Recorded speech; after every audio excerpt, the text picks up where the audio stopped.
¿Qué tal, señores estudiantes de la unidad educativa? A continuación tenemos el proyecto número 6 de la semana número 3. El nombre del proyecto es Comunicándonos con el mundo desde el Ecuador, un país megadiverso y pluricultural. El tema de la semana número 34 es la importancia de la pluriculturalidad y la megadiversidad. En esta semana aplicaremos las asignaturas de historia, física, biología e inglés. El objetivo de aprendizaje es que los estudiantes comprenderán que Ecuador es parte de un mundo megadiverso y pluricultural, contribuyendo a la construcción y cuidado de una sociedad humana más justa y equitativa mediante una comunicación asertiva en su entorno cercano y lejano. Las indicaciones que es para este mes vamos a desarrollar productos comunicacionales acorde con los recursos con los que contamos en el hogar. Estos insumos permitirán comunicar al mundo que el Ecuador es uno de los países más megadiversos y pluriculturales.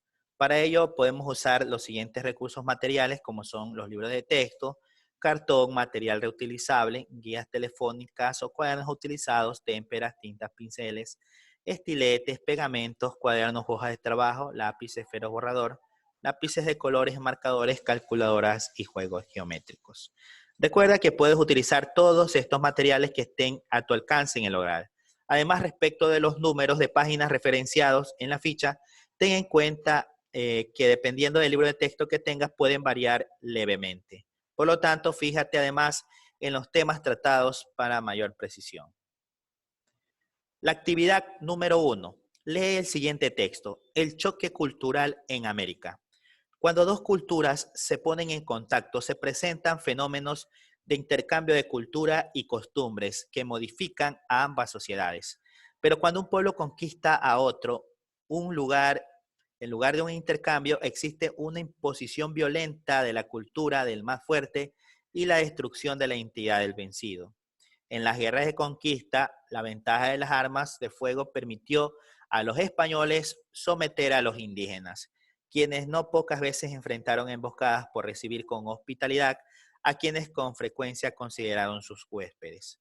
A pesar de un debate teológico sobre si los indígenas poseían el alma racional o no, la legislación española los consideró como hombres libres y vasallos del rey con obligación de pagar tributos.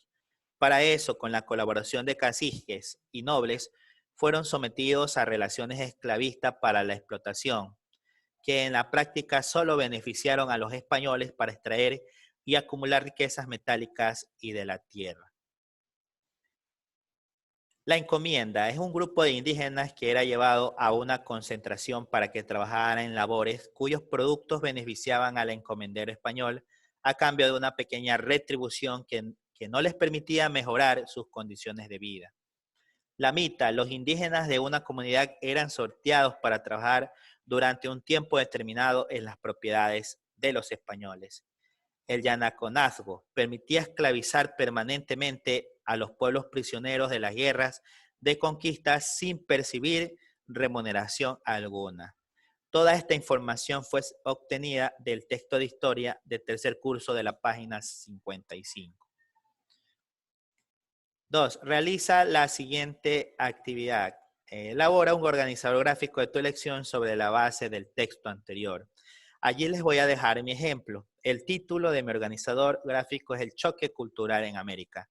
Ahí hay una línea donde dice que la imposición violenta de la cultura del más fuerte y la destrucción de la identidad del vencido. Y utilizaron las armas de fuego que permitió a los españoles someter a los indígenas. De esto nació las tres formas de explotación que conocemos. La encomienda consistió en un grupo de familias indígenas a la orden de un español. La mita, los indígenas de una comunidad que eran sorteados para trabajar durante un tiempo determinado en las propiedades de los españoles. Se les obligó a los indígenas a trabajar en las minas por más de un año y mal pagados. Yanaconazgo permitía esclavizar permanentemente a los pueblos prisioneros de las guerras de conquista sin percibir remuneración alguna. Ustedes pueden hacer su propio diseño. Muy bien. Responde. ¿Se puede decir que América fue descubierta? Esta pregunta tienes que realizarla a través de tus consultas bibliográficas y de investigación. Mediante la consulta que yo realicé, les voy a dejar este ejemplo también, América no fue descubierta, fue exteriorizada o invadida. Cada 12 de octubre, igual, la misma polémica, se celebra el descubrimiento de América por Cristóbal Colón en 1492. Claro, en América había una gran civilización estructurada antes de llegar la colonización, y hablar de que el continente americano fue descubierto es muy parcial. Para los europeos fue todo un hallazgo o descubrimiento, está claro. Nuevos recursos naturales encontraron como patatas, tomates, chocolates, café, entre otros. Descubrieron un territorio enorme por cultivar, una gran civilización por conocer, ubicaron culturas nuevas. En cambio, para los indígenas fue una invasión, ya que no respetaron sus tierras, no respetaron a sus personas ni a sus costumbres. América se descubrió para los que estaban fuera de ella. Por lo tanto, puedo decir que América no fue descubierta, sino que fue invadida. Quizás esta fue la invasión más importante de la historia y hay que recordarlo como lo que realmente es. Investiga información adicional acerca de la llegada de los españoles a América. Puedes ayudarte con tu libro de texto de historia. Bueno, yo he consultado el libro de texto de tercer curso en la página 68, 69 y 70. Ahí van a encontrar algo relacionado con la colonia, la obligación del trabajo colectivo en las obras públicas y las tierras incas fue actuado a favor de los conquistadores y la corona. Redactamos un ejemplo, ¿no? El 12 de octubre de 1492, un grupo de españoles liderados por el italiano Cristóbal Colón llegó a una isla llamada Guadanaí, después de cruzar el Océano Atlántico. Aunque ellos pensaron que estaban en las Indias, en Asia, en realidad habían descubierto un nuevo continente, América. El 3 de agosto de 1492, Cristóbal Colón salió del puerto de Palos, Huelva, Andalucía, acompañado por 90 hombres y con 3 barcos, que lo llamaban la Niña, la Pinta y la Santa María. Navegaron por las costas del norte de África y llegaron hasta las Islas Canarias. Desde allí partieron el 6 de septiembre en dirección al oeste y tras 5 semanas de viaje llegaron a Guananaí, una isla situada en las Bahamas a la que Colón le puso el nombre de San Salvador. Ustedes pueden realizar gráficos para que puedan ir interpretando la llegada de los españoles a América y que se observe de una mejor manera, tal como el ejemplo, ¿no? El grupo de españoles se encontró en ese lugar con nativos taínos, a los que llamaron indios, ya que pensaban que estaban en el este de Asia. El 15 de marzo de 1493, Colón llegó a España con la noticia de que habían descubierto nuevas tierras, más allá del océano. Llevó a los reyes católicos oro, plantas y animales desconocidos en Europa, y varios indios. Ahí está otro gráfico de la conquista, cómo los españoles llegaron a América, también pueden dibujarlo, ¿no? Actividad 2. Utiliza la información de las páginas 33 y 34 del texto de biología, tercer curso, para sustentar o rechazar las afirmaciones que se exponen a continuación. Recuerda, corrige la información de aquellos enunciados rechazados. Muy bien, aquí están los 4 enunciados. El primer enunciado es que Ecuador es considerado como uno de los países más megadiversos a nivel mundial. El segundo enunciado, una de las instituciones del Estado que se encarga de promocionar las campañas, como por ejemplo Protege Ecuador, es el Ministerio de Turismo, dice. El tercer enunciado es, según el Ministerio de Ambiente, los anfibios, las aves y los mamíferos se encuentran bajo amenaza de supervivencia. Y el cuarto enunciado, una de las zonas más biodiversas del país es la región costera. Bueno, entonces vamos a revisar las páginas 33 y 34 para ver o justificar si estas informaciones están correctas o hay que corregirlas, ¿verdad? ¿No? El primer enunciado es, Ecuador es considerado como uno de los países más megadiversos a nivel mundial. Esta información está realmente aceptada, porque ahí en esa página 33 tenemos el título Ecuador, país megadiverso, habla de la relación entre la biodiversidad y el área geográfica del país. Entonces, es correcta la información. El segundo enunciado, una de las instituciones del Estado que se encarga de promocionar campañas como por ejemplo Protege Ecuador es el Ministerio de Turismo. Ahí yo lo he subrayado que esa información del Ministerio de Turismo es una información falsa, está rechazada, porque en la página 33 nos dice que el Ministerio de Ambiente es el que propone la campaña Protege Ecuador. Entonces, nuestra información corregida quedaría de la siguiente manera. Una de las instituciones del Estado que se encarga de promocionar campañas, como por ejemplo Protege Ecuador, es el Ministerio de Ambiente. Según el Ministerio de Ambiente, los anfibios, las aves y mamíferos se encuentran bajo amenaza de supervivencia. Yo he puesto que esta información también es rechazada, aunque menciona tres, tres, eh, tres clases, los anfibios, las aves y los mamíferos. Le faltan los reptiles, ¿sí? Para que la información esté correcta.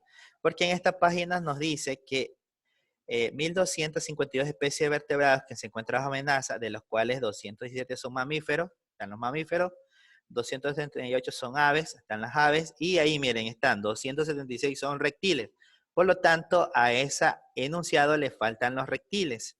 Y bueno, ahí están también los anfibios. Nos quedaría entonces, según el Ministerio de Ambiente, los anfibios, las aves, reptiles y mamíferos se encuentran bajo amenaza de supervivencia.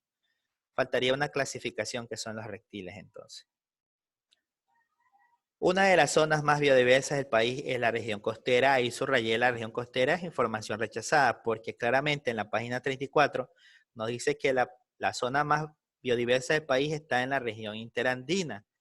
Entonces, la zona que presenta más variedad de ecosistemas únicos en el mundo, ¿no?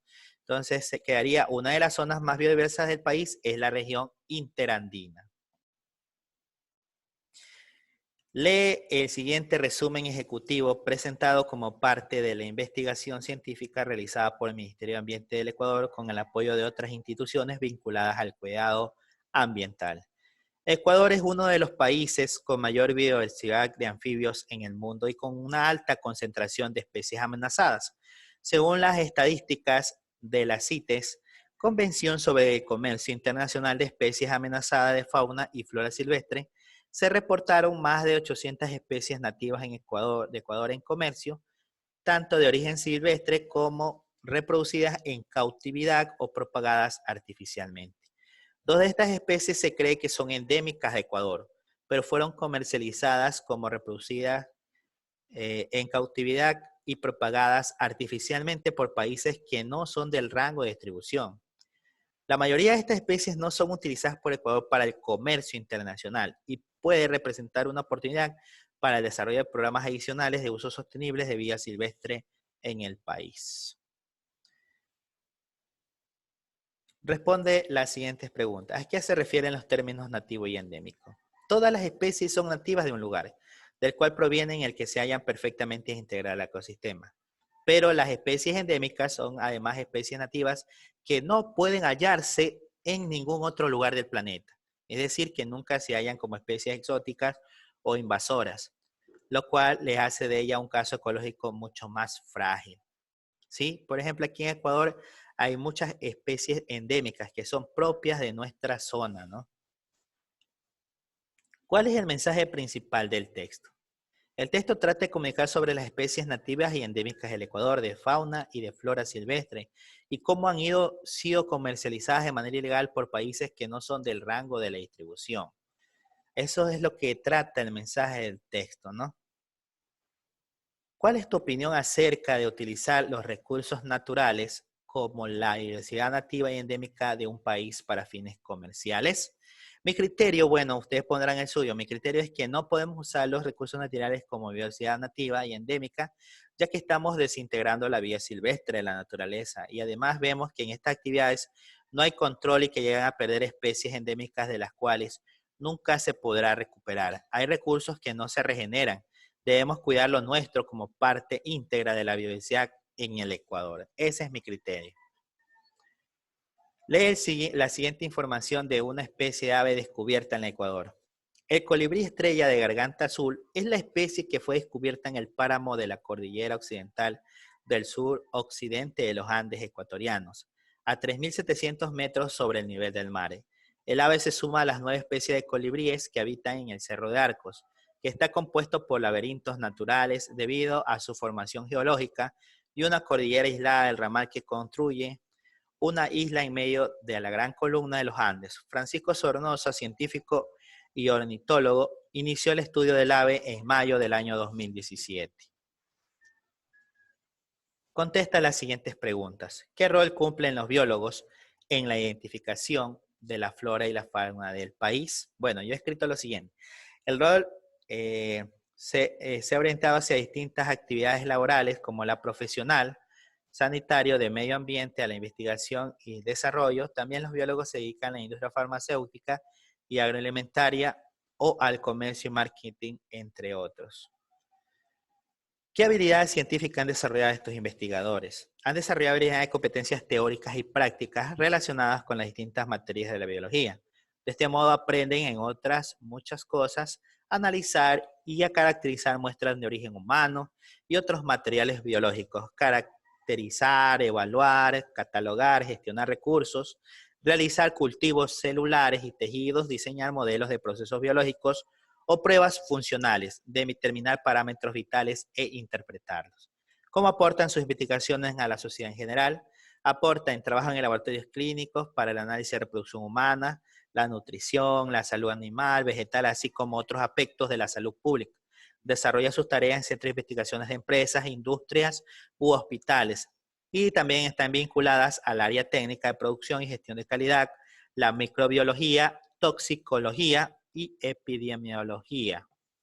Muy bien.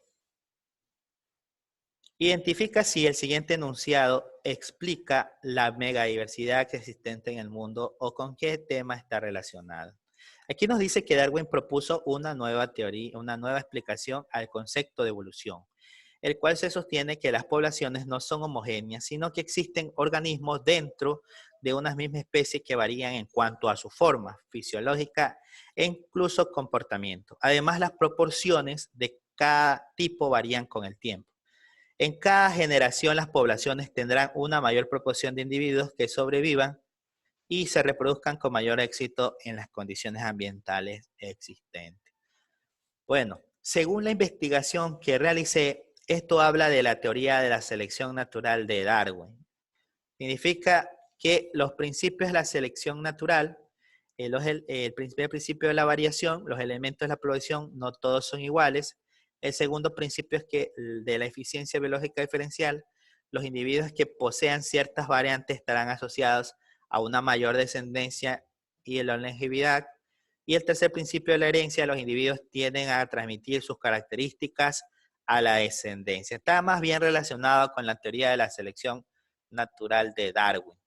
Y aquí está el darwinismo, ¿no? Por una información adicional. Según el darwinismo, el largo del cuello de la jirafa se originó gracias a que por alguna causa entonces conocida, algunos individuos nacían con el cuello más largo, entre otros.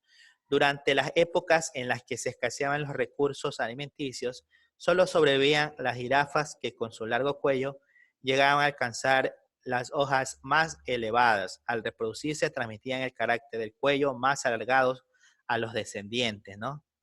Miren lo que es el darwinismo. Este proceso se ha mantenido generación tras generación hasta la actualidad. Continuemos. Actividad 4. Lee con atención el siguiente artículo. El magnetismo, el ancestral enigma que logró descifrar una civilización mesoamericana.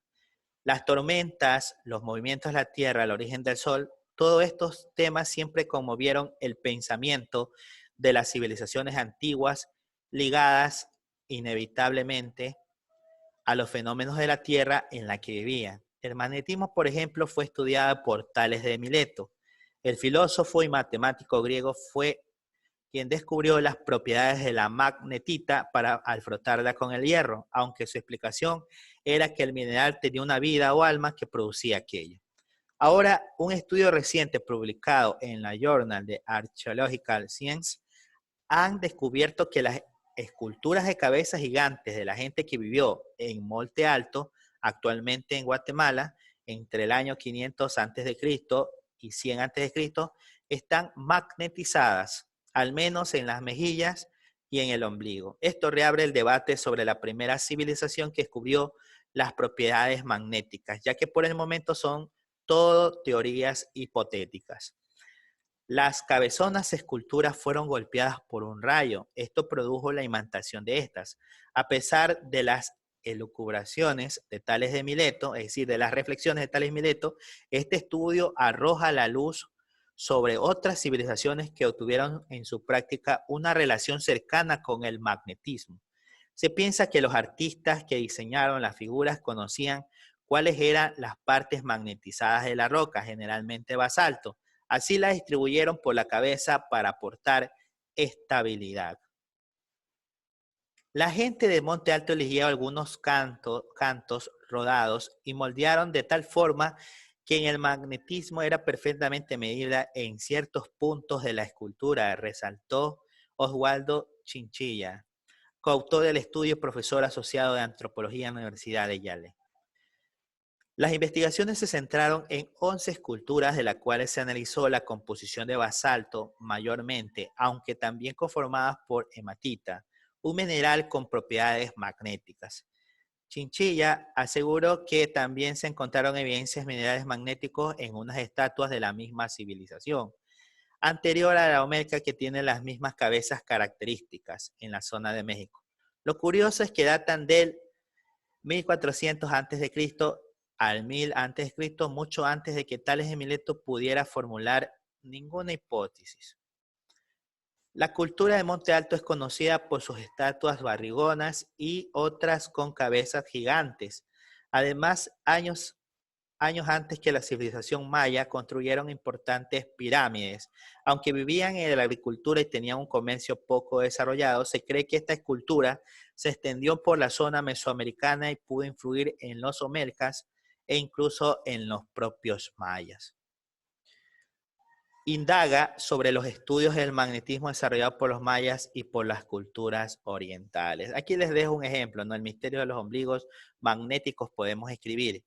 La cultura de la gente del Monte Alto que vivió en la costa del Pacífico de Guatemala, dice, sembró la costa de Chiapas hasta El Salvador una serie de misteriosas esculturas de los locales como los barrigones que hablábamos, aunque se desconoce cuál era la función de estas grandes moles de piedra que a veces representan una especie de divinidad oronda y otras solo una gran cabeza. Un equipo de investigadores de la Universidad de Harvard acaba de descubrir que escondían un interesante secreto. Fueron construidas con rocas magnéticas, seguramente por la caída de rayos, y diseñados para que alguna de sus partes salientes acumularan la mayor parte del material imantado. Miren, ahí está un gráfico que pueden desarrollarlo para su portafolio. También podemos hablar del magnetismo en la cultura oriental. Se sabe que hacia el siglo III a.C. y con propósitos mágicos se tallaron en China algunos objetos empleando imanes naturales. Entre ellos los más famosos fueron las cucharas magnéticas. Estas se podían moldear de tal manera que se mantuviesen en equilibrio apoyándose en un solo punto cuando se fijaban en una superficie plana, como se indica en esta figura, lo que dotaba de la propiedad de girar libremente cuando se sacaba otra piedra o imán o simplemente un objeto de hierro. Las primeras cucharas magnéticas se construyeron con toda probabilidad sin tener en cuenta la posición de los polos del imán natural, pero pronto se darían cuenta que las más efectivas eran las que se tallaban de tal manera que las zonas de mayor poder de atracción, es decir, eran los polos, se encontraban en la dirección del eje que giraba a lo largo del mango. Por alguna razón se generalizó la costumbre de moldearlas de tal manera que el mango orientase hacia el sur como el de la cuchara magnética y se convirtió en la primera brújula de la que se tiene noticia histórica. Realiza un cuadro comparativo con la civilización mesoamericana. Aquí les dejo un primer ejemplo. Pueden ubicar la cultura maya, la cultura chicha y la cultura azteca. Cultura del aspecto, la cronología, la cultura maya de los 300 después de Cristo aproximadamente hasta 1697, en que su cultura se desintegra totalmente. En la cultura chicha, desde 1000 después de Cristo hasta que fueron conquistados por los españoles. Y la cultura azteca, aproximadamente de 1200 después de Cristo hasta la llegada de los españoles en 1519. En la ubicación de la cultura maya, están en la península de Yucatán, en los territorios donde actualmente se encuentra México, Guatemala, Honduras, Belice y El Salvador. La cultura chicha, en el altiplano central, está en Colombia, el centro se encontraba situada alrededor de Bogotá. Y la cultura azteca se desarrolló en el Valle de México, en la meseta de Anahuac. En la economía, la cultura maya cultivaban sus productos a través del uso de la milpa, parcela. También quemaban los bosques, los limpiaban y luego sembraban en ellos el maíz. En la cultura chicha, en la economía, fue basada en la agricultura de roza. Los cultivos principales eran el maíz y la papa. En la cultura azteca, la agricultura y el comercio fueron las principales actividades económicas. También podemos hablar acerca de sus manifestaciones culturales. En la cultura maya, la escritura no ha podido ser descifrada. Las matemáticas tuvieron en cuenta la existencia del cero y utilizaron el sistema vigesimal. En la arquitectura, construyeron grandes centros ceremoniales. En la escultura fue utilizada en la decoración de los edificios de horror en el vacío. En la cerámica utilizaron el moldeado y el modelado. Y la manifestación cultural en la cultura chicha, en la metalurgia, los chichas fueron expertos en las fundiciones de metales como el oro, en los textiles de algodón muy finos y en la cerámica fue tosca, ¿no? Y la cultura azteca desarrollaron una cultura receptiva que más que creadora. Arquitectura, ciudad de Tenochtitlán. Escultura, existieron dos tipos diferenciados, la naturalista y la simbólica. En la cerámica hicieron platos, copas, botellones y jarras, entre otros. La plumería, fueron expertos en este arte, hicieron capas, escudos y otros adornos. Códices. Los aztecas no tuvieron una escritura de tipo alfabético como la que tenemos nosotros, utilizaron un sistema jeroglífico equivalente a nuestros libros. Y el calendario en el año ritual tuvo 260 días, Tonalpohualp. Además, tenía un año solar compuesto por 18 periodos de 20 días cada uno, más 5 días que complementaba un año de 365 días. Ese es el primer ejemplo que dejo para su presentación. También pueden utilizar este segundo ejemplo. Ahí pueden ubicar a mayas, aztecas, incas, área de expansión, principales ciudades, organización política, ¿no? De esta manera también lo pueden hacer. Ahí les dejo ese ejemplo. Y también pueden basarse en la religión de los mayas. Por ejemplo, miren, los mayas dicen, los mitos y creencias figuran en los libros llamados Popol Vuh. Eran politeístas, dualismos como la religiosa y creían en la vida de ultratumba. Los aztecas eran politeístas, también tenían dualismo religioso. Y los incas adoraban un dios supremo en sol y dioses secundarios, totemistas. Embalsamaban cadáveres. Y los chichas eran politeístas, sacrificaban animales y humanos, embalsamaban los cuerpos. Ahí también están los de economía. Ahí están el cultivo de los mayas, por ejemplo, maíz, poroto, cacao, comerciantes del trueque. En los aztecas, maíz, cacao, porotos, algodón, utilizaban el trueque y el oro para el comercio. Y en los incas, sembraban maíz, papas, frutas, tenían sistemas de riego que eran cazadores y explotaban el metal. Miren, hay más características de los chichas, eran agricultores y cultivaban maíz, tabaco y papa. Las tierras pertenecían a la comunidad, tenían canales de riego, comercializaban por medio del trueque y tenían su propia moneda. Miren, este puede ser otro de los ejemplos que pueden realizar. Y también les dejo un tercer ejemplo de este cuadro comparativo de las culturas mesoamericanas. Pueden separarlo en tipos de dominio, ocupación geográfica y característica. Ahí tenemos los mayas, los omelcas, los teotihuacanos, los zuyuanos y las mexicas, ¿no? Así también puede quedar nuestro cuadro comparativo de las culturas mesoamericanas. Muy bien.